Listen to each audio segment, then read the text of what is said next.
Hello everyone, তোমরা সবাই কেমন আছো? আশা করছি তোমরা সবাই খুব ভালো আছো, আমিও ভালো আছি। ঝটপট করে কিন্তু রেডি হয়ে চলে যাচ্ছি সোদপুরে। তো সবার সাথে এখানে দেখা হয়ে গেল। তো এবার আমরা সোদপুরে 4 নম্বর প্ল্যাটফর্ম থেকে নেমে আর কি আমাদের ডেস্টিনেশনের দিকে যাচ্ছি। তো এই যে আমরা চলে এসেছি হ্যাভেন স্টুডিওতে। তো এখানে আমরা এসে তো দেখতে পাচ্ছি স্টুডিওটা বেশ অনেকটাই বড়, অনেকটা গোছানো, বেশ অনেকগুলো ব্যাকগ্রাউন্ড রয়েছে। তো এটা আমার ফার্স্ট টাইম ভিজিট। তো এখানে আমরা ওয়েট করছিলাম যে আমাদের মডেল কখন আসবে। তো দেখো আমরা বসে রয়েছি, আর এই যে আমার আউটফিট আজকের। তো এখানে আমার মডেল চলে এসছে প্রিয়া। তো মডেলটা ভীষণ ভালো ছিল, খুব ভালো ওর বিহেভিয়ার। আর আমি মেকআপটা করা স্টার্ট করে দিয়েছি, আর মাঝে মাঝে একটু ছবি তুলছিলাম। তারপর এদিকে অন্য মডেলরা সবাই মিলে ব্লগিং করছিল। তো দেখো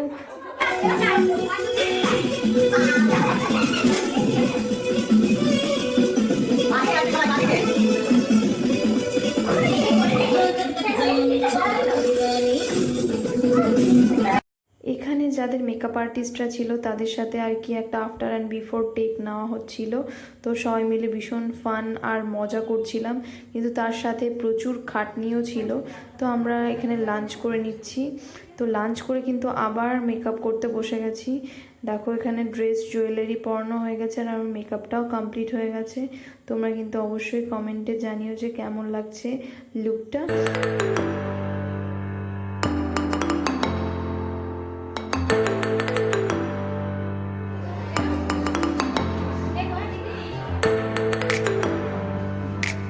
আর এদিকে মিষ্টিদির ফটোশ্যুট চলছে।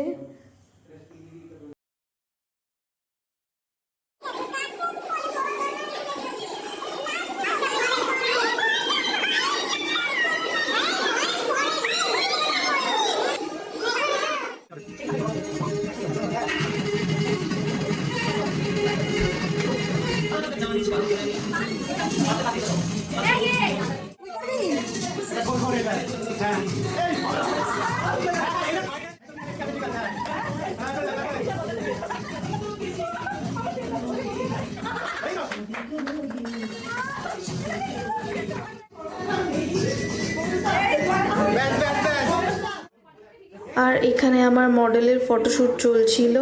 তো ওখানে সেকেন্ড ব্যাকগ্রাউন্ডে হচ্ছিল। কিন্তু আজকের দিনটা যে এত ভালো গেল শুধু একমাত্র সবুজ ভাইয়ের জন্য। থ্যাংক ইউ সবুজ ভাই আজকের দিনটা অর্গানাইজ করার জন্য।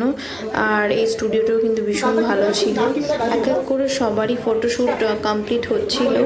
তো আর এখানে আমি দিদির কাছ থেকে শুনে নিচ্ছি যে তোমার কেমন লাগছে মেকআপ লুকটা। খুব সুন্দর সাজিয়েছো, খুব ভালো লেগেছে। Thank you.